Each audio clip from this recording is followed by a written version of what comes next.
And now, live from Los Angeles, welcome back to Jim Rome is Burning. Welcome back.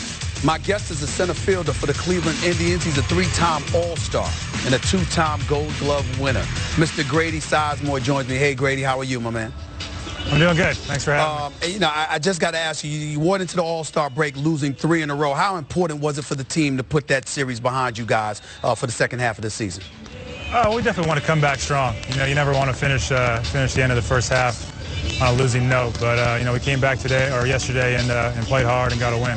You know, I'm looking at you guys. I must admit, I'm kind of stunned that you guys are at the top of the Central Division. I did not expect that at all coming into this season. I thought you guys would be mired in last place. I'm just going to be honest with you. How do you explain the kind of season you guys have had thus far? Well, I think we just got off to a great start. You know, we got good pitching early, got some timely hitting, and I think our pitching's been key for us. I think they've been consistent all year and kept us in games, and you know, they really have been kind of the anchor of this team. You know, Grady, I'm a guy that I love names, my man. I hear what you're saying, and I respect exactly where you're coming from. But, you know, point out the individuals on your squad that have really stepped it up, that may have surprised a lot of other folks, may have even surprised you. Who are the guys that stand out in your mind for the Cleveland Indians' success this year? I definitely got to look to Asdrubal Cabrera. Our shortstop has been kind of the anchor in our lineup and in the field on defense. And I think Josh Tomlin's done a great job starting him and Masterson and even Carrasco. All those guys have been huge for us. I mean, especially Josh. I mean, no one really expected to see him have the success he had early on, and he's been kind of the anchor in our rotation. You know, Masterson's been doing great. Carrasco's been filling in really well. I think the pitching's been key, and in the bullpen, I mean, they've been lights out all year. So, you know, you can name all those guys. They've all been really key for us. And determination, a lot of times we look at professional athletes, and especially when people are counting them out, we say to ourselves, you know what, we're going to see whether or not they've got that little extra something inside of their chest. I'm wondering about you guys coming into this season, considering the fact that so many people expected so little of you guys. How much did that factor into the equation, the naysayers out there that were saying that y'all weren't going to get it done? You know, we weren't worried about it. You know, you just go about your business like anyone else. I think, you know, when no one's expecting anything of you, the pressure's kind of off and you can just go out and play. So we just, you know, we took it as a challenge. You know, we knew we had a good team, and we just wanted to come out and get going early, play hard, and, you know, we knew good things would happen if we could execute. Injuries have hindered you personally, and obviously this year you're batting about 231, 232.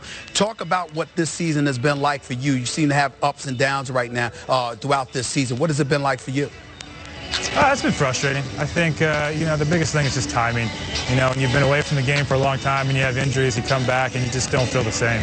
So just that timing that's always there, that comfort level is maybe not there, or is a little bit more inconsistent when you're dealing with injuries. So I've struggled with that. But like I said, the team's been playing well, so they've been picking me up, and I know here in the second half I'll be able to pick it up and get right back into. You know, I'd be remiss in neglecting to ask you this question. I personally want your perspective on this, Grady. When Derek Jeter elected not to go to the All-Star game, he said that he needed rest because he had the calf injury or what have you. What does it, I mean, make sense of it to the rest of us out here that are thinking about the fact that, you know what, if you don't have to play in the game, then that's rest in and of itself. How difficult would it have been to fly to All-Star Week, or not All-Star, to the All-Star game and participate in those festivities in terms of just being celebrated by the fans? Talk to us about that. Yeah, it's a tough position. I think, especially when you're hurt. You know, you need those days. It's not easy to get ready for a baseball game when you're playing every day, and especially when you're in the All-Star game, you're going around, you're moving around to, you know, station to station. You really don't have a lot of time to prepare for a game, and if you got an injury, you know, it's just going to make it that much worse. You definitely don't want to get hurt in an All-Star game and ruin your chances to help your team during the year. So you understand it. I think, you know, it's for the fans, and you want to be out there playing for them. You know, they vote you in there. You definitely want to be a part of it. But if you got an injury, man, there's no sense risking it in a meaningless game. Before I let you get on out of here, let me get back to the business of baseball with the actual games itself. I mean, what can we expect from you guys for the second half of this season? You're right in the thick of things. It's one thing to sit there and look at you guys and say, you know what, we didn't expect you to be here, but now that you're here, now there's some big expectations in Cleveland, and you know what that city has been through with LeBron leaving and all the misery they've gone through. They could use some good news. What are you guys going to do the second half of this season? Definitely, we're just going to keep grinding it out, keep playing hard. It's going to be a tough battle. We got teams right behind us, so it's going to come down to that last week, and we just want to continue to play like we're doing. You know, keep fighting hard, and it's going to come down to who can win in their division. So you know, we want to do it for the fans, we want to do it for the organization and the city of Cleveland. Good luck the second half of the season, my man. Thank you for coming on the show, okay? Thank you. All right, my man. When we come back, the executive director